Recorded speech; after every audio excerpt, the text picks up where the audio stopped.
Everybody thinks of The Lord of the Rings by this stage obviously as this one big film shoot, which is true. The principal photography lasted 14 or 15 months from the end of 99 through all the way through 2000. The initial plan was to start with Fellowship of the Ring for a while. In fact, we didn't really plan on doing any Two Towers or Return of the King until the following year, until the year 2000, about 4 months after we started shooting. That plan actually changed because of the floods that happened in Queenstown. It was a 100-year flood. People were rowing the streets of Queenstown, you know, it was underwater. Because of that, we couldn't film any of our exterior sequences that we were meant to shoot that week. We're thinking we're all the way down here in Queenstown. We have to build some kind of set for wet weather cover. The biggest space that we could find in Queenstown was a squash court in a hotel. This hotel, it was a hotel. It's awesome. The only set that we could actually build that was sort of the right size to fit into the squash court was a set from the third movie of Frodo and Sam and Gollum on the Cirith stairs. So that is how we arrived at shooting the very first scene from film 3. The scene we were doing was in a way, one of the most intense scenes of Return of the King, where Frodo basically sends Sam home. It was the third film. That was the first time that we jumped away from the first movie. We hadn't done anything from any of the other films. I frankly was scared to death that I didn't have what it took at that moment, and so was Elijah. My first reaction was, there's no way. No, we can't. No, we can't. It's got to be something else we can do. We both actually took our case to Peter. Peter, listen, we're a little, I think we thought we were going to try and talk him into maybe filming it the following week so we could get our heads around it. I don't know if we were going to read the script again or do more push-ups or, I don't know what we were going to do. I think what's really wonderful about that is he had the utmost confidence that we would get there, that we would be able to deliver exactly what he wanted now, even though we felt like we were slightly unprepared, that ultimately we would get there. The scene on the ledge was due to be shot over 2 days, so I was going to have to shoot one of the boys on one day and one the other. And I remember we basically flipped a coin because neither of them wanted to do it. And I said, okay, the winner is Sean Astin. All right. You just startled me, is all. What were you doing? A very important detail of that scene was that it was the first scene that we actually shot with Gollum, without Andy Serkis. And at that point, Andy Serkis had not been cast. So Randy Cook, the director of animation, was standing in a black polo neck sweater and a beard, looking very suave and kind of James Bondy. There were a lot of new elements at play during that sequence, looking off to Gollum where he wasn't there and dealing with that for the first time. God, that must have been bizarre. It was very bizarre. And it took a while to get off, get away from the initial nervousness of having to jump into something like that. Go on, get out of here! It's you. Commitment to deliver, we did it. We did it. And we got all of Sean's coverage, essentially. And then the following day we were going to come back and shoot Elijah Wood's half of the scene. But of course what happened the following day is the sun came out. And we were going to take our chances and just go outside and keep shooting Fellowship of the Ring. We asked the owner of the hotel if we could leave our set standing in his squash court. Because it would be a real pain to dismantle it and come back with it again. And the proprietor was kind enough to let us do it. And yeah, we just did a little contract with them, and Bob's your uncle. What happened then, which was miraculous considering it's in New Zealand, in the south of New Zealand, is for the next 5 or 6 weeks, right up till Christmas that year, we didn't have a single day of rain. Jingle bells, jingle bells, jingle all the way. Oh, what fun it is to ride in a one-horse open sleigh. And the Christmas break came and we still hadn't shot the other half of the ledge. And then in January, when we came back to work after Christmas, we were actually way up in Matamata, like hundreds of miles away, shooting Hobbiton. And this scene, the second half of the Ledge of Cirith then sort of was one of these scenes that was like an albatross around our necks. It was always that good old scene we'll get back to and finish one day. If we can just relax everyone back and I just want to take the boys on Work this this set. all out. Guys, just give Pete the cast the set, please. Of course, what happened is that we didn't end up going back in that squash court to finish that scene until December 2000. So essentially, people of Queenstown were without squash for over a year, which, is one of the many sacrifices of making these films. Exactly 1 year after we had shot Sean Astin's half, we finally got to shoot Elijah's half, which was the most weird and unusual way to shoot this scene. I could help it. I could carry it for a while. And so when you see that scene in the movie now, when it cuts between Sean and Elijah, you're jumping the span of 1 year. It's like time travel, really.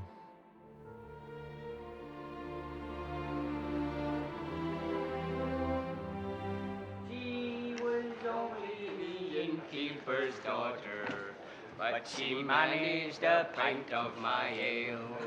The Isengard scene where Merry and Pippin are eating and drinking and smoking and reverting back to their Hobbit kind of sensibilities was shot on set in Miramar at 3'6" Studios. We're pissing! Jesus! We're weeing! Right, weeing together.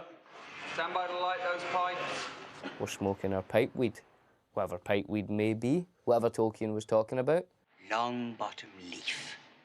In the Fellowship, there's a line from Saruman to Gandalf where he says, your love of the Hobbit's weed has kind of, dulled your memory somewhat. I'm sure it has some sort of effect, whether it's tobacco or some sort of weed. So, how high are we? They're such a natural comedy team, those two guys. So they played that in a lot of different styles. Where we'd be slightly drunk. Welcome! Very drunk. Slightly high. Very high. The one that ended up in was sort of the mildly inebriated version, which was probably more appropriate for a PG-13 film. Welcome, my lords, to Isengard!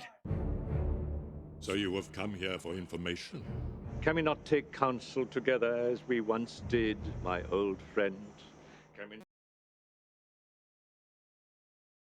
was one of these things where basically you had to shoot the Fellowship side of it at one location and the Saruman and Wormtongue side at another location. For the Fellowship, that was all part of the wet set that we'd built. Yeah, you just lift your bow up and you blast an arrow up past the camera, right? All right? Action. Victoria. What's next? Well done. I didn't have 5 months of practice for nothing, Pete, eh? All right, we will do checks shortly. Stand by, please. The Saruman and Wormtongue part of that scene, that was actually done on the back lot back at Stone Street. Which I may say we shot in the car park. In a gale. So that was not a wind machine. Poor Christopher, there was a very high wind, I remember. And I can sympathise what it's like, because I wore a very similar long white wig as Gandalf. What really helped in the shooting of that was that it was basically one of the first days that Ian McKellen was there, and he basically, along with Bernard Hill, read all the lines off camera with Christopher. Saruman, your staff is broken. Oh. So Christopher wasn't just going off of anyone, he actually had Gandalf and Theoden there. And action!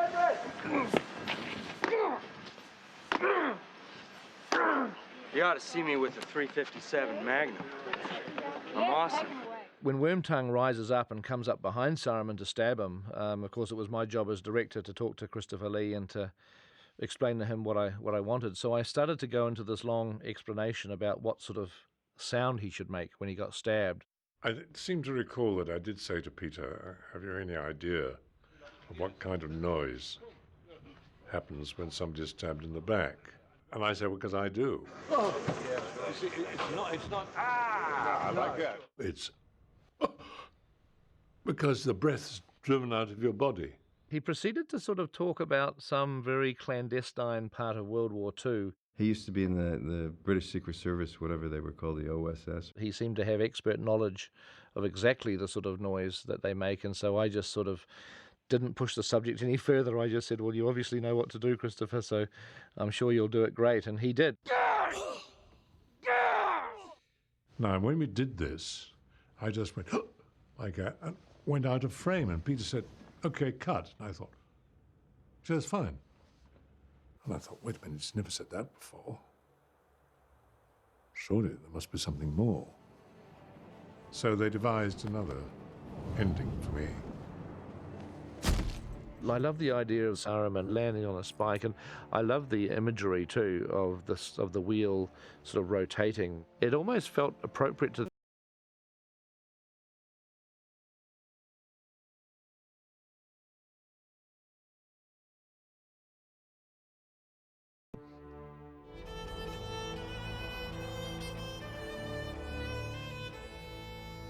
The scene we're shooting today is one in which the people of Rohan are sort of celebrating their recent victory at Helm's Deep. He wanted to have lighten the mood of the film in some places, and so we had this drinking scene. So it's a drinking game. What exactly is the point of it? Legolas is a slightly better drinker than Orlando, judging by that. You know, everything's so pure with Orlando. Like his breath smells of flowers. I always think of Orlando as being like a thoroughbred or a sports car, that you can't just put anything into it. If you put any alcohol near him, he's just done. He's done. I mean, even Elijah can beat him at drinking. It's true. But I'm a total lightweight. I think I feel something. A slight tingling in my fingers. I think it's affecting me. Here we go now. Very drunk, John, very drunk. Right. Perfect. Action. What did I say? He can't hold his liquor. He wouldn't just give the lines that were on the page. He would also, improvise and give 3 or 4 other things off the cuff. Oh, yes, the dwarves that go swimming with little hairy women. Improvisation is by its nature 97% garbage. Give me another one. You try things, you do things. Sometimes they work, sometimes they just make a mess. Sometimes they do both.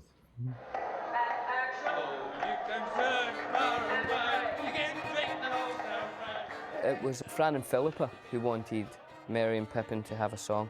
I think they were great supporters of Merry and Pippin, to be honest.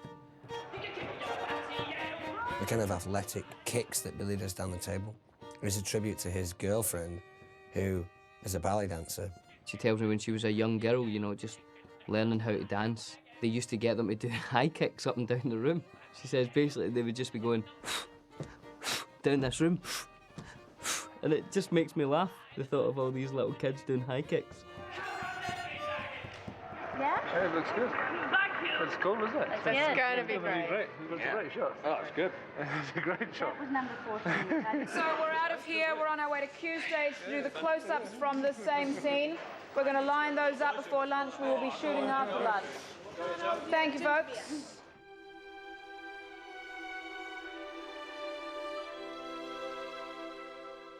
The Morgul Crossroads was shot in a forest near Wellington. It was just in a scrubby bit of farmland. We picked it because it had these interesting shapes of these trees that had sort of splintered and split. Waiting for the cloud. Waiting for the cloud. It can be rather distressing at times like this when you're sitting waiting. I kind of think at some point it'll be better to have lunch. One of the greatest thrills I had, kind of offset, if you like, was during the filming of the Morgul Vale sequence where Gollum's leading him past the statue of the Gondorian king. To our surprise, Sir Edmund Hillary visited that day. Sir Edmund Hillary's about to come down for lunch. Hey, how are you? All right. Good to see you. Good to see you. Have you had a good tour? Oh, absolutely mind-blowing tour. It's been lovely, really. Edmund Hillary is the first person to climb Everest in 1953. I mean, he's a genuine hero, one of New Zealand's greatest heroes.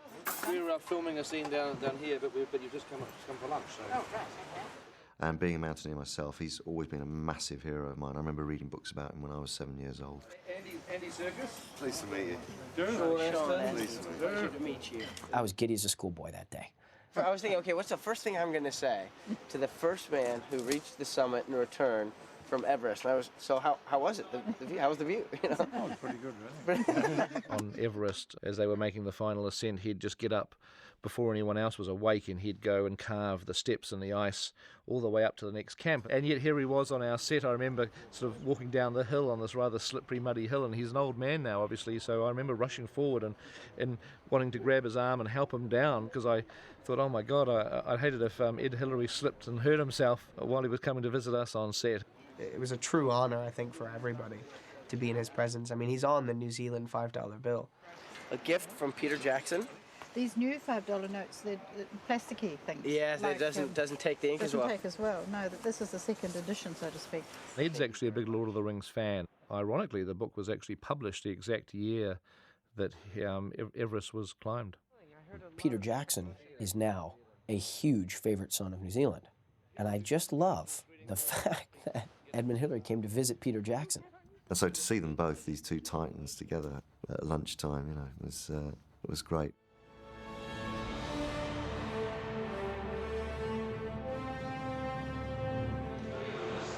He's not dead. And then we do a cut which is behind Fon of Denethor grabbing him by the collar and just dragging him out.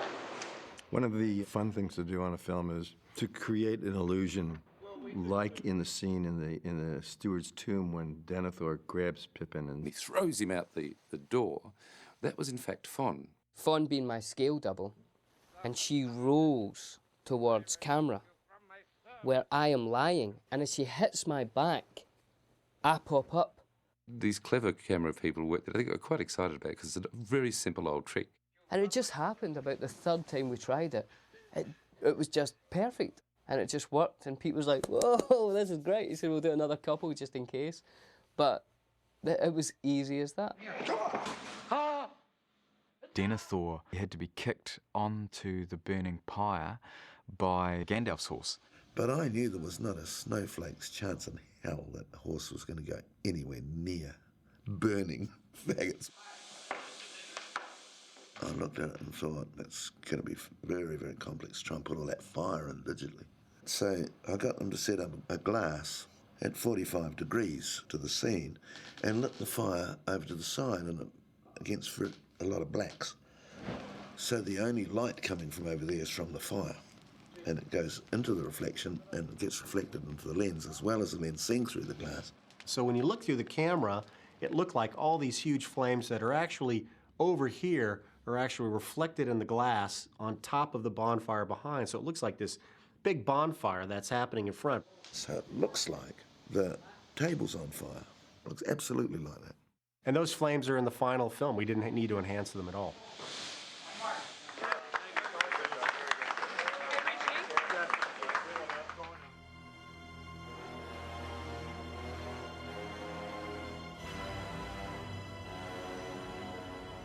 The Corsair scene, I figured out that that's probably where I should do my cameo in this particular movie.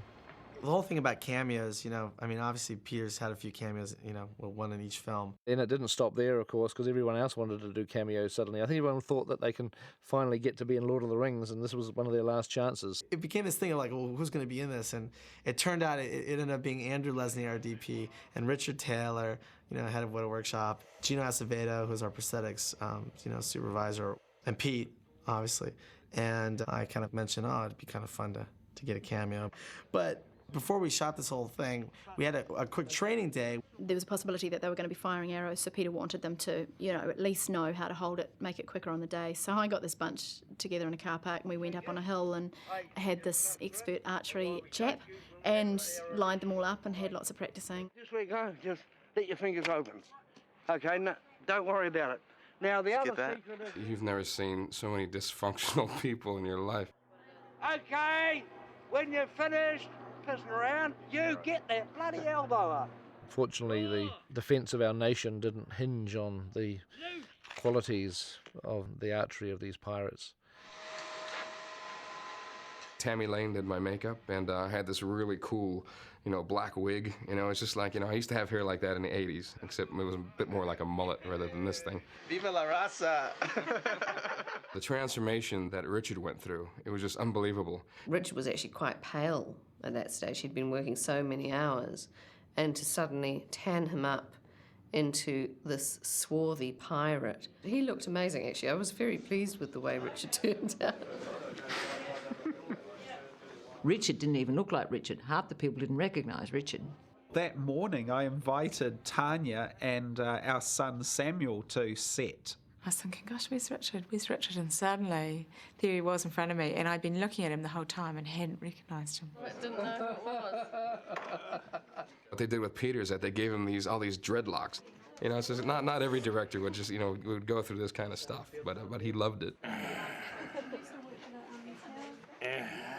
He did look pretty fantastic and very funny. But I should go on set because I got to think about what the hell we're going to shoot.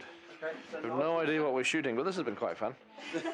On the day that we were shooting it, of course, the minute you get not only the director but the DOP and various other people, things slow down a bit, just because there's a lot of hooning around going on. The king and I, doesn't it?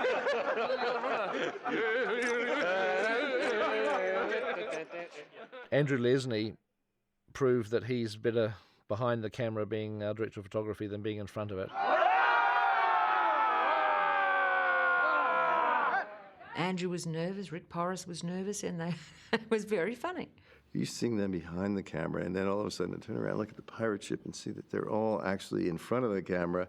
It does make you say, oh my God, how are we going to get through this day? Peter expected us in our part of the scene to just look angry. We just had to look menacing, and Gino, being Gino, was struggling with menacing. So I remember I just doing this. Pete's going, and he goes, all right, let me go take a look. And Pete would run down from the ship, look at that, and then he'd come back and he'd be going, Gino, what are you doing with your mouth? I'm going, well, that's kind of like my fear attack kind of grin thing. He goes, it makes it look like you're smiling. Just keep your mouth shut. It's like, great, there goes my acting career, you know. It was actually a painful day for me because I had to get hit with this arrow, which was a CG arrow, but I had to do this fall. Arrow fire! Oh, nasty. I just kept thinking of Joe Cocker because he was just doing this kind of move. Arrow fire! I mean, I felt quite heroic, actually. I felt the buzz of what it must be like to be a stuntman on films and to be doing this and realising that all the girls on set are looking at you with an admiring sort of gaze, you know, because you're just throwing yourself down. And this little surge of macho pride sort of swept through the set that day.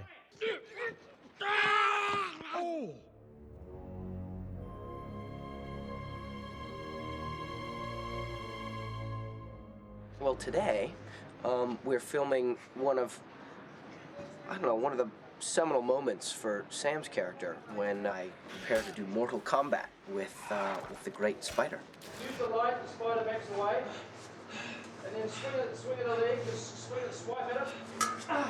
Pete would describe what he wanted out of the scene. He would act it out. You know, you will not touch him again as a challenge. And then you could almost use the fire.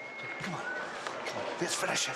You know, kind of make it kind of like an invitation to scrap. Come on and finish it. It's funny. One of the crew fellas came up to me and said, "I bet this is going to look great when it's all done." And I said, "Yeah." He said, "But you can't really see the spider." And I just looked at him dead serious and said, "Well, I see it. I see the spider."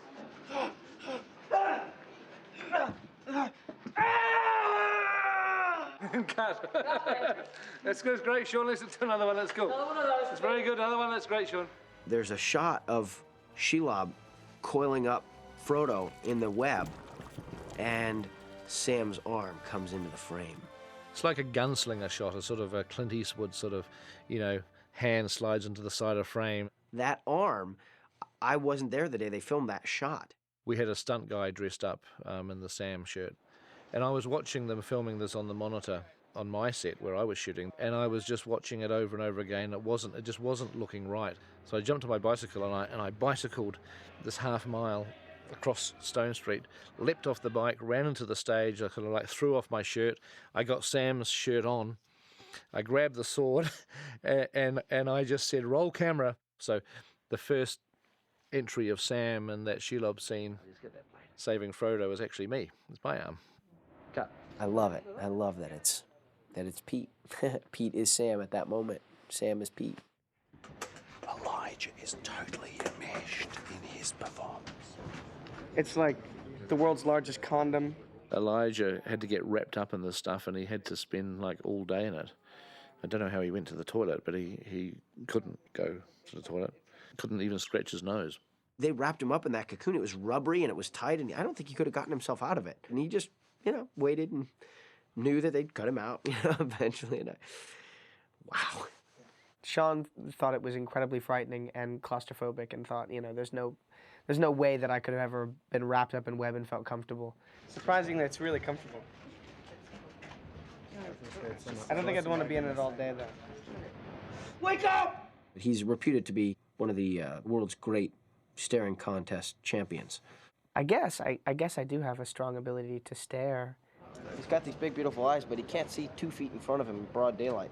The great irony of Elijah is he has the biggest, bluest eyes in the world, actually, and they don't work very well. Well, my theory was that when he was a baby, because obviously you can't test a baby for how bad their eyes are, for the first couple of years he was just like this, you know, trying to focus on everything and bring his world into view, that it just stayed like that, you know. So as he grew up, his eyes just stayed at this constant state of surprisement, you know. What do I do now? What do I do? Now, what's going to happen when Sean lifts him up? Because I wouldn't mind, we should still roll, even if we get a bit of his eyes and stuff, we should still roll and just see what we get.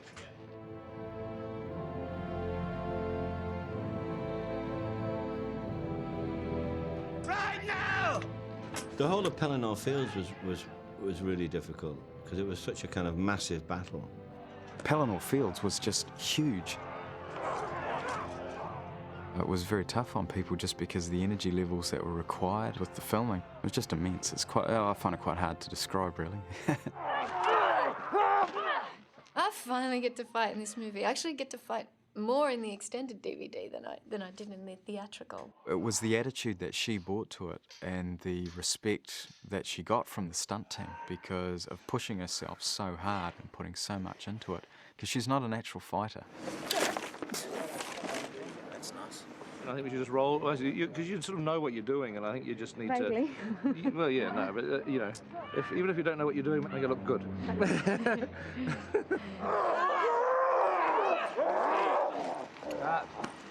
Good, shall we just try one more? For luck. That was pretty good, though. That was really good, really good.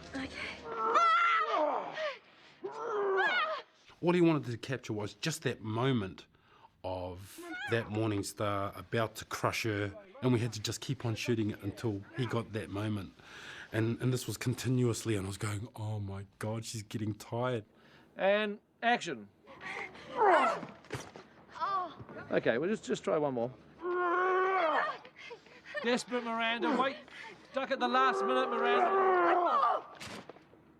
That was great, Miranda. Let's just do one more and then we'll break for lunch.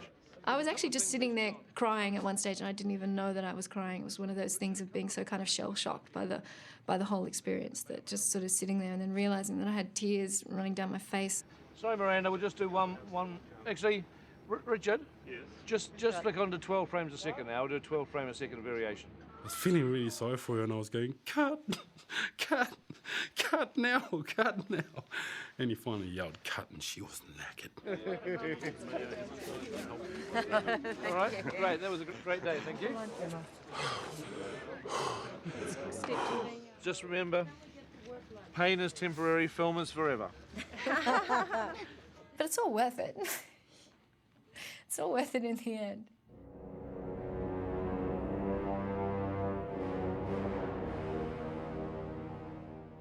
For the Black Gates and Mordor location, we need an area that's a bit like a desert, because New Zealand's a very green country and quite mountainous. So to actually find something flat with no vegetation is very difficult. And this area of the desert road is unfortunately the same area as the New Zealand Army do their live firing exercises. The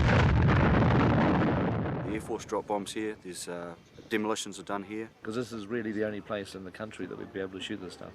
Unfortunately, because it's quite soft sand here, there's always going to be a certain amount left behind. The first day that we showed up there to shoot, we were taken into this big tent. This officer of the army stood up in front of us as we were all eating our eggs and bacon in the morning or whatever, and just said, "This is a bomb, this is a rocket, all these things you might find out here, don't touch them."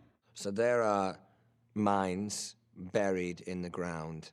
Don't dig any holes in the ground, or don't kick anything, or because the army didn't want to be responsible for blowing us up.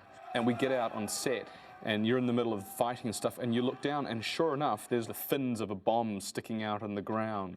And we were filming right in the middle of it, doing a battle sequence, churning up the earth with all of us running around, jumping up and down. You know, constantly through the day, they'd be coming in and clearing it away. I'd rather you didn't capture that on film. They had some tape cordoning off a certain area, but I said, does that mean that inside this tape we're fine? No, but there's less bombs where you are than on the other side of that tape. Yeah, no, if you go halfway between that and the pine forest, way over there. Now, you're not going that far, but that's where you'd be aiming. I was particularly nervous on one shot we did where we had Vigo and one or two of the other actors galloping across the desert towards the Black Gate. And I remember the army had sort of pointed out the zone that they'd cleared. I think that they went a little further than they were supposed to, and I think we were all hoping like hell they weren't going to step on a landmine or something, but they didn't. And added a little extra tension, added a little more chaos to the already existing chaos of our shoot. It's typical Pete Jackson, you know, he's just, I mean, you could see Pete like giggling and like loving the fact that we're in this place where, you know, it's like a death zone.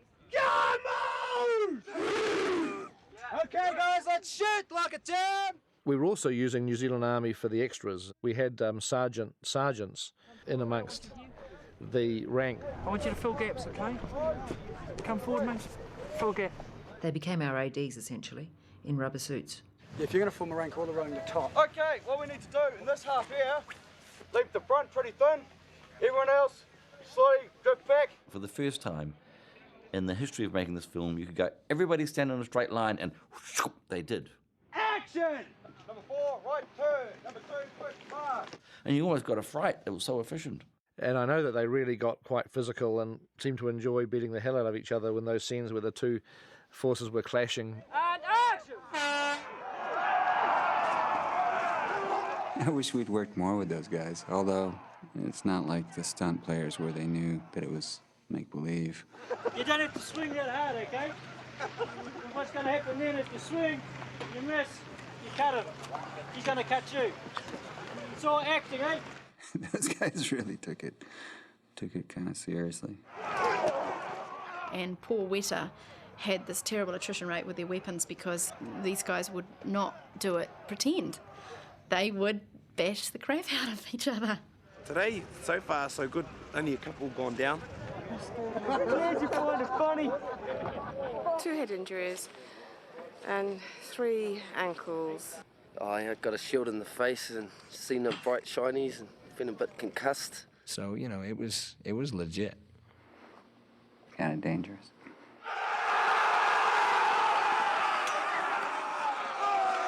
In Pete's fight sequences, you get a sense of mayhem. And it's just bedlam. There's just people like screaming and getting thrown around.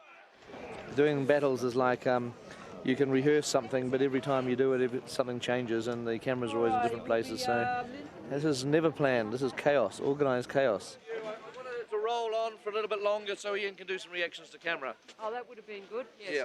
The thing that's tricky with doing all that camera work when you're right in close is the sheer physical danger of it. And I know that Andrew and some of the camera guys had to put on polo armour. To make sure that if he ever got hit by anyone that he would survive the blow. I think he liked it. I think Andrew really, really liked that. All right. I mean, you seem to get some good stuff at times. I mean you got a bit boned at one point, but it seemed to be quite busy. Yeah. For Frodo. After Aragorn, you know, basically runs into death, the next 2 people who go are the 2 hobbits. The hobbits take off first. I love that. That's one of my favorite things about it. Billy and I just sat being so scared for Fawn, who was playing Billy's scale double, and Kieran Shah, who was playing my scale double, because these are slightly smaller stature people, and if they lose it on this very uneven ground, there's going to be 200 people running behind them who are not even going to know that they're on the floor, just trampling them to death. I kind of mentioned that to Pete, and you could just see him just rubbing his hands and just like, I know. Hey, I'm going to get a kick from Hulk for hitting me on the head with one of our weapons.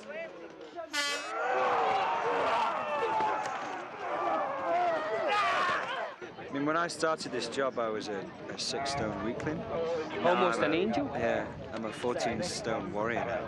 I mean, I could take out any one of these guys in a heartbeat. You can see the fear in their eyes when they look at you. It's quite incredible.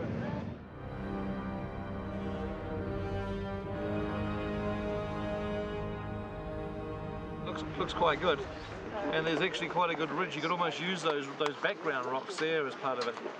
That slow crawl up the side of Mount Doom was just satisfying because you're finally at the meat of the story. You know, it's taken us a long time to get there, but this is what it's all about. Sean and I were both equally kind of nervous about approaching that moment and that scene because we knew we had something pretty serious that we had to nail. I got this sense that the whole movie and this had built towards this moment.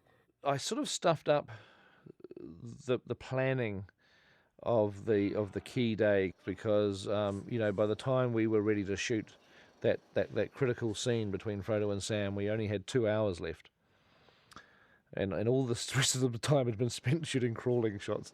What we had to do, which is something that we hardly ever did, which is called cross coverage, which is always difficult to do, where you're basically shooting both actors at the same time. We didn't have time to shoot them separately. We had to shoot it all at once. I can't recall the taste of food. The sound of water. What was great about that is we could be completely in the moment, and it was going to be used because we were both being covered, so it was perfect. Then let us be rid of it. Once and for all. And we were just in the zone. It just felt incredible. I can't carry it for you. But I can carry you. And I remember at a certain point, Peter came out from around the monitor, and his glasses were all fogged up, and there were tears coming down his cheeks. It was one of those moments where we knew we'd got it. We knew we had something special. That's the ultimate, you know, to affect your director emotionally. So coming. You should hang on just before you don't look as if you can even go too far. It's like coming off the Frodo, but you can't really move. And then at that point, Gollum appears. Classic filmmaking form. That one of the first shots that I ever did on the movie was the penultimate clash between Frodo, Sam, and Gollum up on the side of Mount Doom. Wicked dragons mustn't hurt precious. That shot of Gollum just leaping onto Frodo and them tumbling down, you have to imagine that was done in this really rocky, bouldery place. Okay.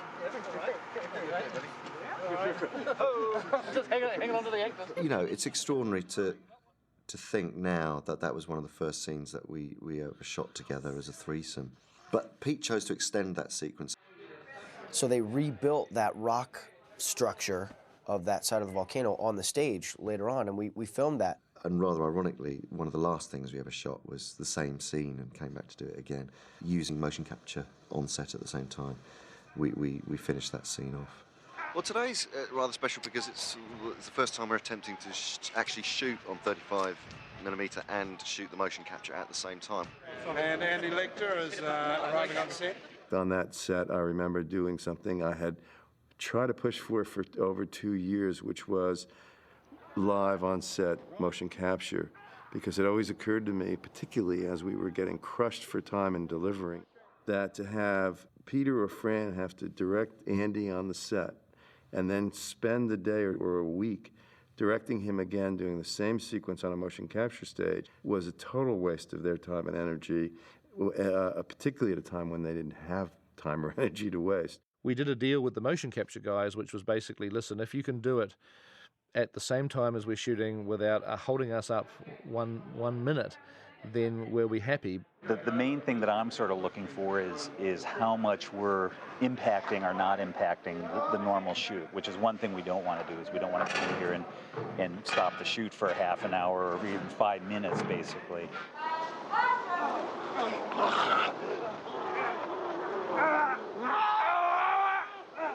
Yeah, that was cool. And action! That's cool. So he doesn't have to do mocap on this now and some other thing? This is the first time in the history of cinema this has ever been... I don't know. We'll say yes. We'll say yes. We'll take credit. I tell you what, it worked absolutely perfectly. It was the culmination, really, of the technical achievement of Gollum, really, and it happened in the last few weeks of Return of the King.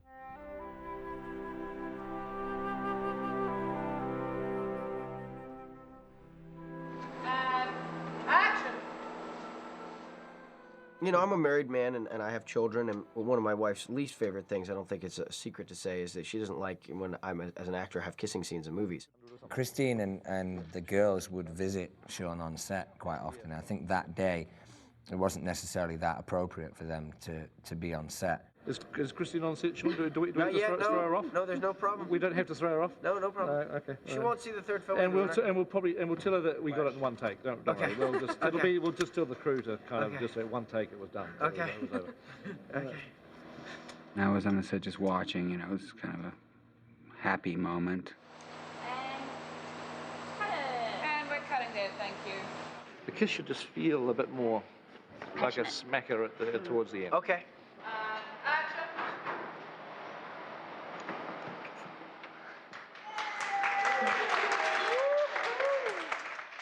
Just put your arm around her shoulders, you know what I mean, and just squeeze her in tight, and just enjoy the cheers. I think Pete wants to play Rosie. No. You know, it's going okay, but it didn't seem like Sean was getting what he wanted. You know, it wasn't, nobody was totally happy, so they kept doing it. I thought, So I ran over to Billy's trailer and woke him up. It's very hot, so you may want to be sort of back here and then just step in, but you can be here. Camera tracks across, right, and your camera right at the end of the eye line. Camera right? Okay. Yeah. So me and Vigo get in behind the camera, so that when they turn round and they're looking, at least they're looking at someone they know, and they can kind of, you know, imagine they're at a wedding, their wedding, and their friends are there. We provided some, you know, off-camera help to him. Hey! Grab our shoe, please. Let's knock it down. Is this helpful or? Yeah, I like it. And camera set.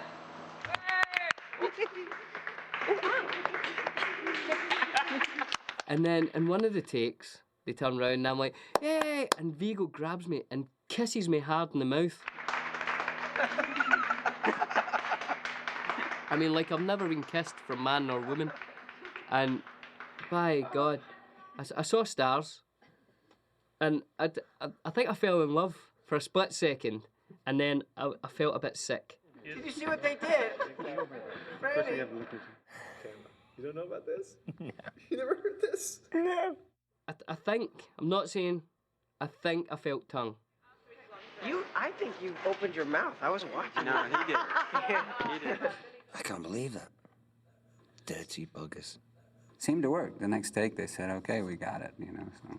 I like the kiss on that one the best. You did? But that was take 10.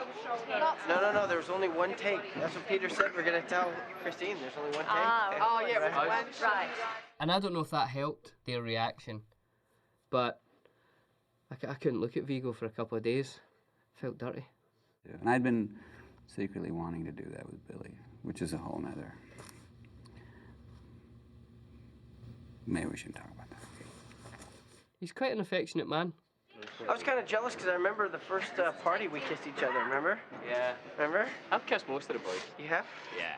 I'll tell you what, Billy Boyd gets himself about. I don't mind. I know for a fact I'll kiss anybody. that he's kissed 5 members of the Fellowship, male members of the Fellowship. Not like Liv Tyler, Kate Blanchett, and then a couple of, you know, drunken moments. 5 men. Let's go kiss again.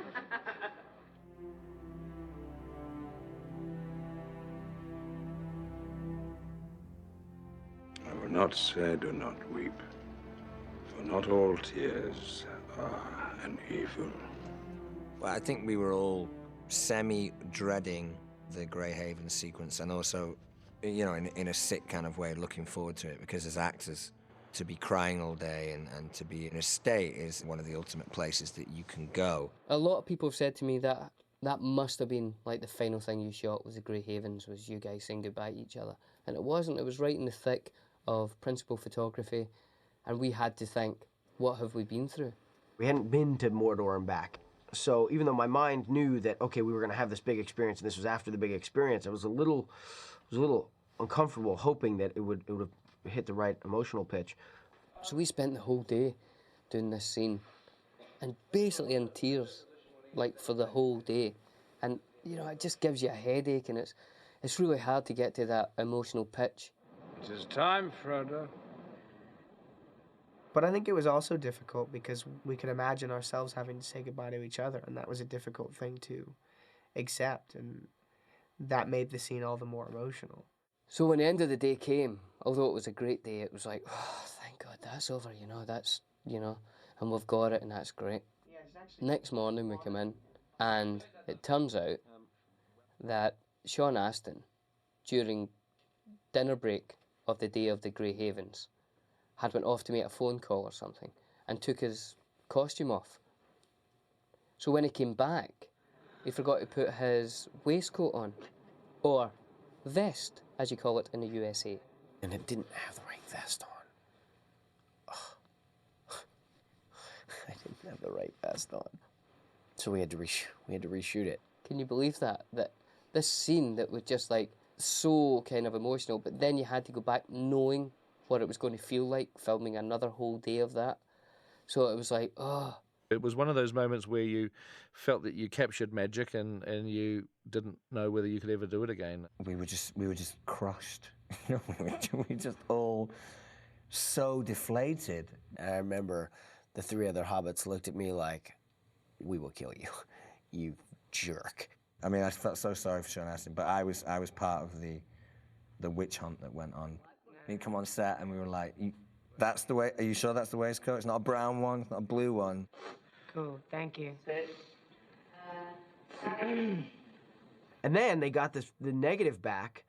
They got a call from the lab with the redo that we had done with the right vest on. We went and looked at the stuff, and it was the most dispiriting thing because the majority of it was out of focus.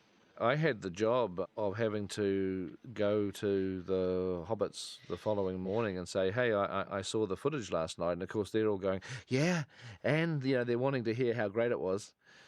And I'm saying, we're going to have to shoot it again. It was out of focus.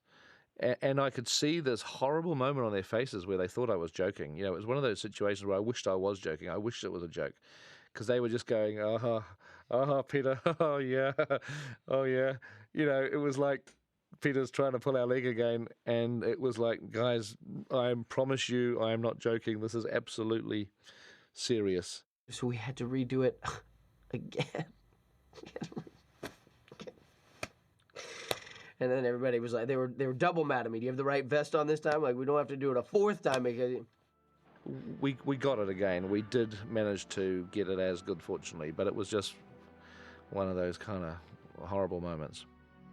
If you were to say to an actor, we will give you a guaranteed get out of jail free card if you want to choose one day where you never have to do that day again, I think all four of us would have said, Grey Havens.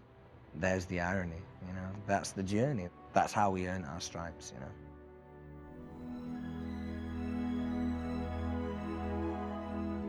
Well, I'm sort of in quite a strange place, I guess, because it's just over 24 hours to go till we finish shooting The Lord of the Rings after 14 months. And I guess at the moment, my emotions are torn in all directions. Obviously in some way it's very sad because we're saying goodbye to a lot of people. A lot of actors are finishing up their roles, and it's been the end of a very long journey. On the other hand, I'm very happy and relieved because shooting a film, whatever size the film is always a tremendous strain. There's a lot of pressure, a lot of, you just lose a lot of sleep at night. And after 14 months, I do feel like it's time to get over that and to have a bit of a break. So I'm happy, sad.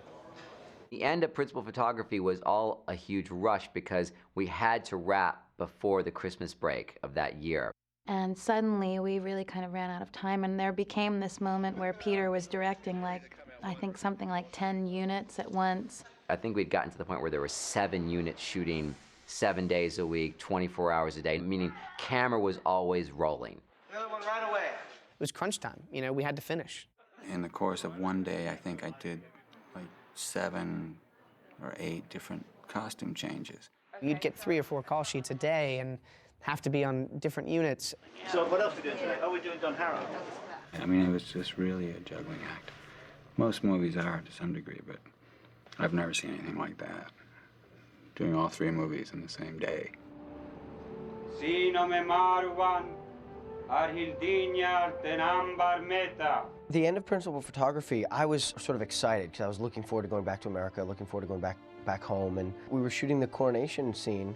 It's quite a big, scary scene because it's the end of the movie and the first time they're seeing each other again and kind of being reunited. But it was done in a really, rushed way, and for me that day was, incredibly depressing, actually, because I was so tired, and it was obviously a culminating moment for that character, and it was done like. Tell us where your frame comes down here. Yeah, MCU. With that fraction lower. In that moment when Viggo and I see each other for the first time and we have our kiss, and they shot Viggo's coverage, and then suddenly he was sort of whisked off, and we had a little break while they turned around onto me, and he was like halfway back to the studio because they wanted me to shoot my kiss with his stunt double. And I completely had a heart attack. I was like, what do you mean? It's my last moment in the movie. It's so important. I can't kiss his double. So they brought Viggo back, thank God, and I got to kiss Viggo. Also, when we filmed originally the coronation sequence, Elrond had a hairdo, and I don't know where this hairdo came from. Gail, my makeup and hair artist, started to sort of think, well, perhaps for this shot we'll have a little ringlet thing here or a little ringlet thing there, or perhaps for this scene because you've got your crown on we might have a little thing, It was pretty far out there. It actually looked quite beautiful from the back, but you never saw it from the back. It just looked slightly ridiculous from the front. My friends, you bow to no one. And Principal Photography, the last scene we filmed together was where Viggo says, "You bow to no man." And the great thing about that was that Viggo was available to do the shot. I mean, he wasn't on camera, but he came and did the shot. He fashioned his own crown because they didn't have a crown for him. So he made a crown out of paper, and in every different shot, the crown became more and more silly. And we're kind of bowing at him going, And when we finished that, they brought us a bottle of champagne each, and we popped it on set. Well, beautiful way to end it. The hobbits, 4 hobbits together. We started, first shot was the 4 hobbits on the wooded road. Last shot, 4 hobbits at the coronation. It just kind of, sort of a symmetry to it. Nobody's ever shot 3 huge movies in a row before, and I think the most interesting thing I've discovered over the last 14 months is exactly why nobody's ever done that. Now I know, and therefore I won't be doing it again. I'm looking forward to going home, very much so. The very last thing I directed as part of the principal photography of Lord of the Rings in the end of 2000 was a scene that didn't actually make it into the movie. It was a little moment, a montage moment of Viggo putting on the sort of his new armour. It's not really armour, but it's the leather jerkin and the chainmail and things that he wears as the king. Kane and Dave are going to dress Aragorn. It was kind of like a gift to Weta and a nice acknowledgement of Weta, having 2 guys who had worked every single day, worked their asses off, getting us ready for battle, getting to have them on film, doing what they did. They were being Weta guys, putting my stuff on. Sorry, but after very sorry. This film is now shut down. It's gone far too long. It's all over. Sorry, guys. Can we do one more shot, please? Maybe just one more. One. Make it snap. No, please, I beg you. 550, goodbye. Common slate, 1 pickup. Just step aside for a sec, guys, so we can check the pre-frame. Yeah, okay, good. Stepping back in, thanks. Yep. Set. Okay, put me with the buckles. 3, 2, 1, part. Cut, that's great. All right, that's excellent. Let's check that. Great coverage.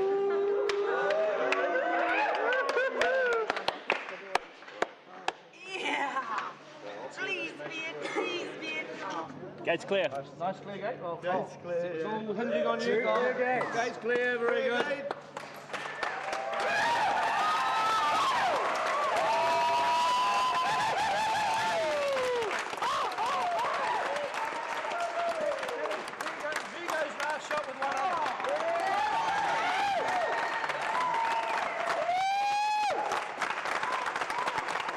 I just can't believe it's over. It's just the weirdest feeling. We finish in Minas Tirith. Congratulations. Thank you all for an incredible effort. It's been a pleasure to work with all of you. Love it. We party tonight. So we had a wrap party, actually, a true wrap party of principal photography. It was in a very big shed on the wharf with a lot of people I'd never seen before in my life. There's just been not enough time or opportunities to thank people. There's been so much work has happened behind the scenes, happened at all hours of the day and night, and by people that I've never even met or had a chance to talk to, who have never ever been told thank you. And so this is the only chance I can ever really have to say a huge thank you to everybody who's worked on the film.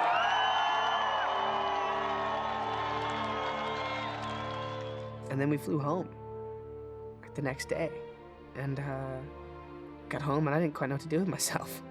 I remember saying bye to Pete and being upset and being like, bye, and I miss you, and it was so amazing. And Pete was like, we'll see, don't worry. We didn't know at the time that we'd be coming back for pickups. So it was a mixture of all sorts of odd emotions, of being incredibly sad and not knowing when we'd see these people again. I suppose there was a thought that there would be pickup shooting. I was probably naive enough to think that there wouldn't be, which shows how little I knew about making movies back then. I know a lot more now.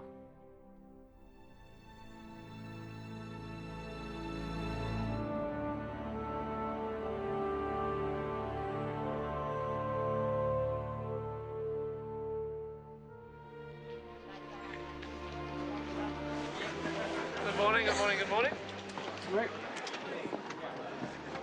It's the beginning of the end. Well, everything is that, of course. The concept of doing pickups and, rewriting scenes and writing new scenes and shooting stuff and tweaking the films and stuff, that's obviously a tool that we've utilised as much as we possibly can in the making of these three films. We corrected scenes, we kind of fine-tuned scenes. So there were elements of the original Coronation shooting which I wasn't that happy with. 3 years almost later, we revisit the same scene, and Pete is able to take the time with it, and I was very happy. That was good. We just wanted to be a bit more joyous, a bit more cheering this time round. I also reshot the scene with him and Arwen. They come together and there's just a small kiss. Not supposed to break. This bow had been with me for 18 months of filming. And I went over to Pete and Fran, and I said, my bow's broke. And they were like, wow. Well, I guess it's coming to the end then, eh? That's Andy's last shot. Andy's on last. Andy's last shot. Mr. Aston. Oh, well, John's last day today, everybody. The last day he's ever going to have to put this makeup on, ever. Poor John would get so itchy from having the makeup on, and he could not help himself but scratch. The penultimate day, the makeup had been so irritating that I almost spent the entire day screaming. And cut. How I resisted just ripping it off my face, I do not know. There's a very special presentation that's been made here. What we presented him with was his last face that he wore. And we had a fire going, so we said, John, we'd love to give this to you and present this to you, and we'd love for you to get this and throw this into the fire. My God, I never saw a man move so fast. He grabbed it, ripped it out of our hands, ran over to the fire, and just threw that face inside there, and the thing just went up in flames. The pleasure in this man's face, knowing that he would never, ever have to wear that piece again. There were almost tears of joy. Well, there goes my career. I am here now officially telling you, my fellow dwarves, that I will never again play a dwarf. Ever again. We do want to, when we wrap today, we do want to have you back to have a proper little farewell with you, if that's all right. It's at 6:30. It was recognised that there was a need for some sort of closure, that one by one, as the actors were finally leaving the project, that a recognition of that and a celebration of that would be emotionally important to the people who'd been involved. As we finished, each cast member, their last day on set, we decided to do a little farewell to them. We gave gifts to the actors, which were usually a prop or a costume that was particularly associated with the actors. It's the lights, your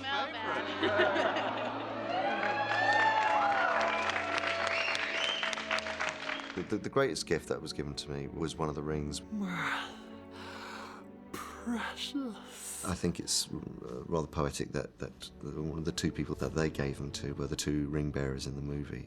I'd always said I would really like the silver belt that I wore on a number of costumes, and then also the sword, of course. Everybody wants their sword.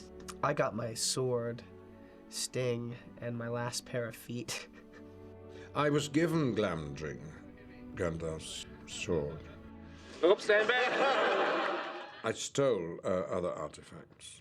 When Elijah Wood and I realized that it was our last day in Bag End, the Hobbit hole, I said to him, Elijah, you realize if we don't do it now, we won't get another chance. And so we just went round the set, imagining what would be an appropriate, something that we could take that perhaps people wouldn't miss. The best gift, best souvenir, is in here and in here. You know, it's the memory of working with those people, the friendships that developed. What you have achieved is sheer magic, all of you. All of you, and I think that is the operative word, all of you. You are the greatest crew I've ever known. I'm astonished when I come back in year 4 now that I still find the same passion and dedication and love for what we do here in New Zealand. Because I'll tell you what, you don't find it in LA. Well, it's here. I end up getting really upset because I'd spent so long with those people, and because everybody had been so generous with their time and themselves, you know, they'd given so much of themselves to all of us. Working on this film and being in New Zealand and, you know, allowing me to be influenced by all you people and watching your kids grow up, and you know, it's just made me want to become a better person, and I can't think of a better compliment to give you guys than you've made me want to better the person that I was, and thank you very much.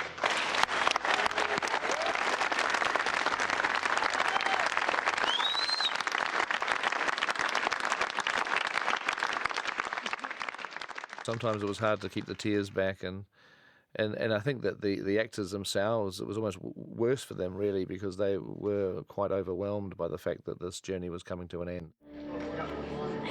Viggo was nervous on his last day.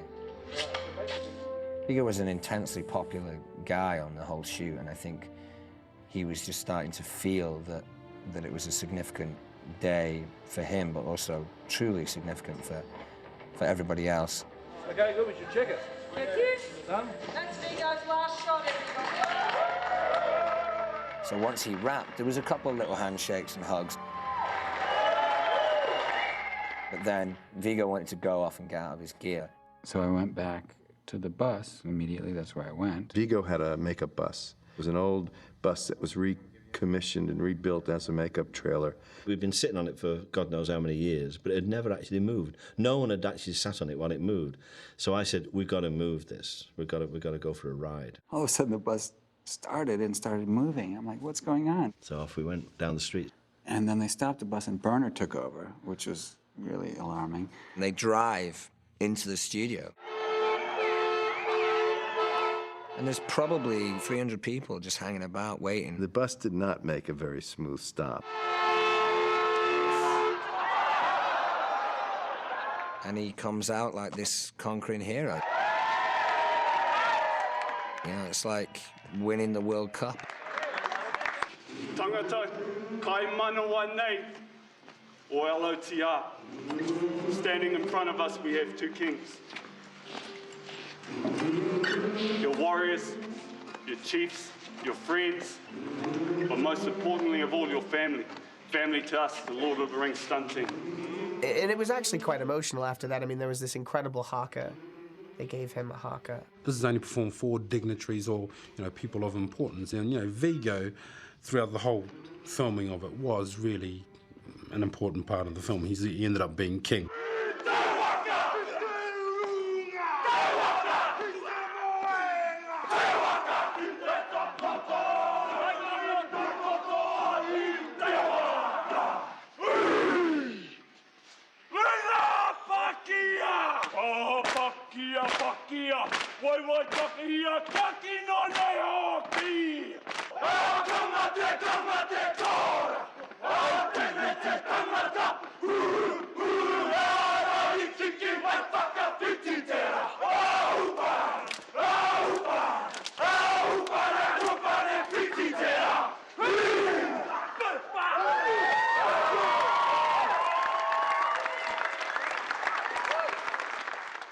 And of course, at the end of it, V goes around and does the headbutt.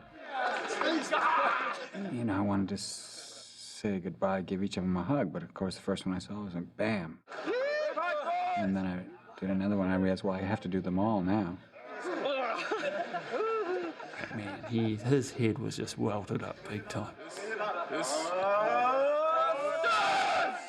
Yeah, it's a good thing I wasn't shooting the next day.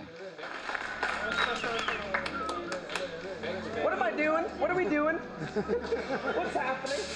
I think probably for me the toughest was Elijah. All right. Here we come for rehearsal. Frodo is really, in some respects the heart and soul of these movies, and it's his journey, it's his story. We start with Frodo and we finish with Frodo. Just give us a beat, Zoe. Don't rush it.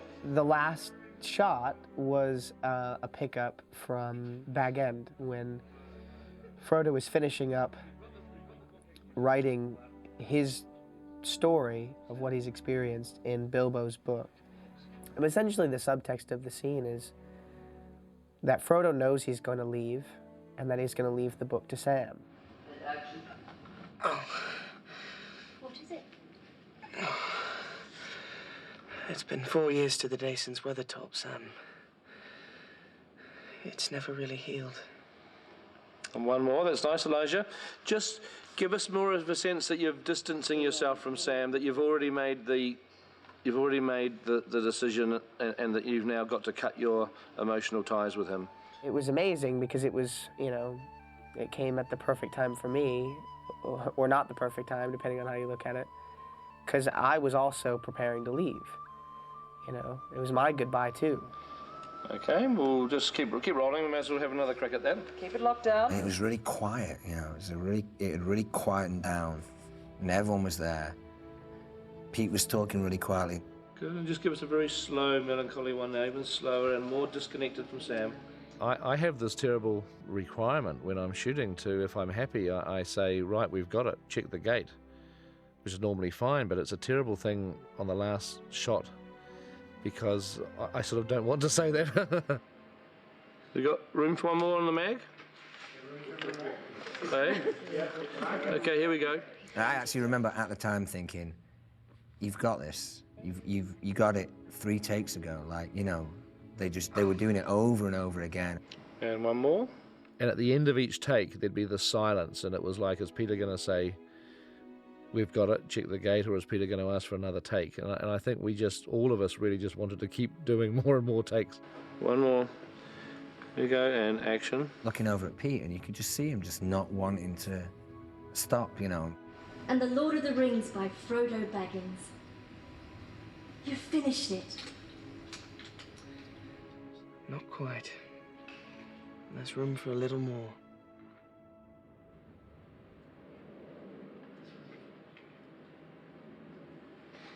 And cut. That's great. We'll check the gate. Good.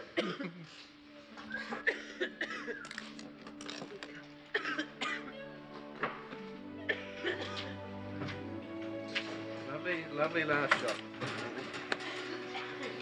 Thank you, Pete. Man, I'll never forget it. It's imprinted upon my memory for the rest of my life. Burst into tears. And he just said thank you over and over again. Oh, Peter.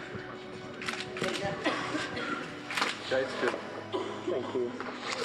Thank you. It's been so amazing, Peter.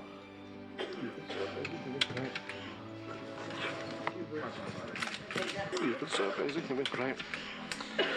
Thank you very, very much. Righto, everybody.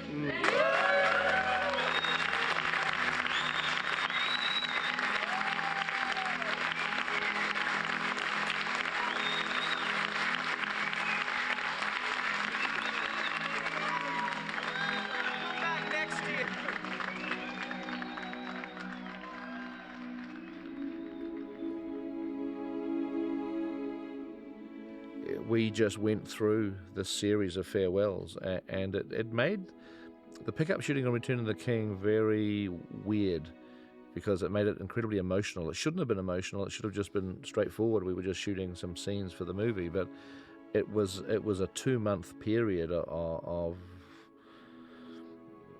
closure and tears and hugs, and it was tough. It was a weird, very, very powerful period of time. So we just said goodbye to Frodo Baggins, and it does feel like we're all off to the Grey Havens. It's the end of an era, really. So yeah, kind of another sad day. Thank you.